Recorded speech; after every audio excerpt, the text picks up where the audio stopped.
Nabi Hud untuk para istri yang mandul. Kaum Ad adalah kaum pertama yang menyembah berhala setelah terjadinya bencana banjir. Mereka diciptakan oleh Allah dengan postur, perawakan, dan kekuatan yang lebih besar daripada manusia lain yang hidup pada zaman itu.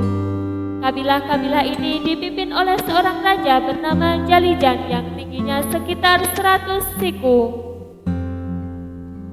Oleh karena itu, ketika berdiri, dia bisa menutupi matahari dari bumi, dan ketika dia meletakkan lengannya di atas sebuah gunung, dia bisa menghancurkannya dari semua sisinya. Wahab bin Munabih mengatakan bahwa tinggi dari postur laki-laki kaum Ad adalah 100 siku dan yang paling pendek adalah seukuran 60 siku. Mereka belum mencapai dewasa kecuali setelah berumur 100 tahun.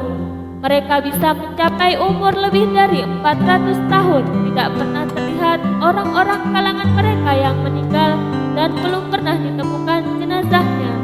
Ukuran kepala mereka kira-kira sebesar kubah yang besar.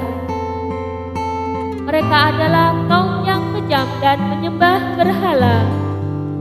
Wahab bin Munabih adalah salah seorang pemuka tabi'in dan ahli dalam bidang sejarah.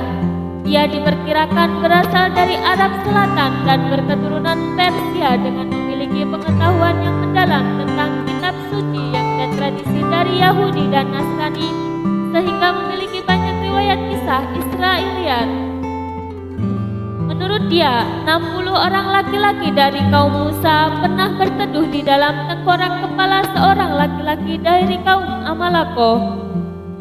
Zaid bin Aslam mengatakan, "Aku pernah melihat seekor serigala beserta anak-anaknya sedang berkumpul dalam kelopak mata seorang laki-laki dari kaum Amalakoh. Dan aku pernah menimbang satu gigi gerahamnya, ternyata beratnya mencapai 10 kati." Wahab bin Munabih mengatakan, ketika kejahatan kaum itu kian memuncak, Allah mengutus Hud. Jibril turun kepadanya dan berkata, "Sesungguhnya Allah telah mengutusmu kepada kaum Ad. Berilah mereka peringatan dan beritahukanlah bahwa aku, Allah, telah memberi mereka tempo yang lama, dan mereka telah aku beri kekuatan yang belum pernah diberikan kepada kaum sebelum mereka. Aku jadikan mereka para pembesar yang menguasai emas dan menjadikan mereka sebagai orang yang paling panjang umurnya. Datanglah kepada mereka dan serulah mereka untuk bertauhid agar mereka kembali dari menyembah berhala kepada menyembah Allah." Nabi Hud datang kepada mereka pada waktu hari raya mereka. Di sana para pembesar sedang berkumpul dan Raja Jalijan duduk di atas ranjang yang terbuat dari emas. Kepalanya memakai mahkota bertahtakan permata yang megah.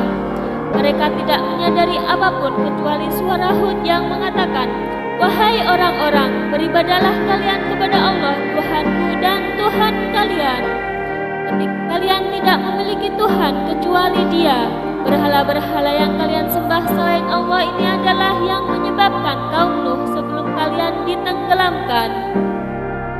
Ketika Raja Jalijan melihatnya, dia berkata, "Celaka engkau, wahai Hud, apakah engkau menyangka dengan kelompok kami dan kukuhnya kekuatan kami ini bisa mengalahkan kami dengan pertanyaan-pertanyaan tersebut? Tidak tahukah engkau bahwa setiap sehari semalam 1000 anak kami terlahir?" Tatkala Hud merasa bosan mengajak mereka untuk mengesahkan Allah, tetapi mereka tidak mendengarkannya, dia memohon kepada Allah agar wanita-wanita mereka dimandulkan, sehingga pada tahun itu tidak ada satupun wanita yang hamil. Mereka mengadukan hal tersebut kepada Raja Jalijan.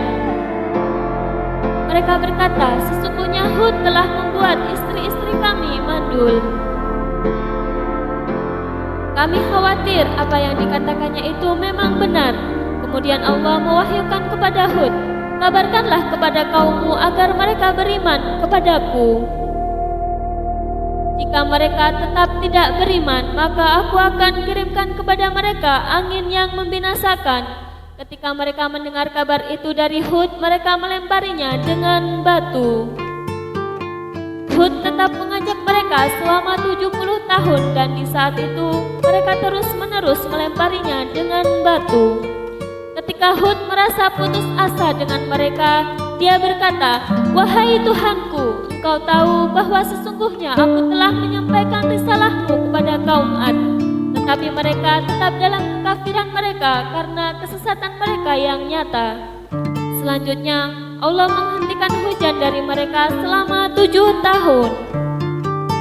Setelah tanah mereka mengering, hewan-hewan ternak mereka binasa, sementara kebutuhan mereka kian meningkat sehingga mereka banyak yang mati hingga mencapai setengahnya.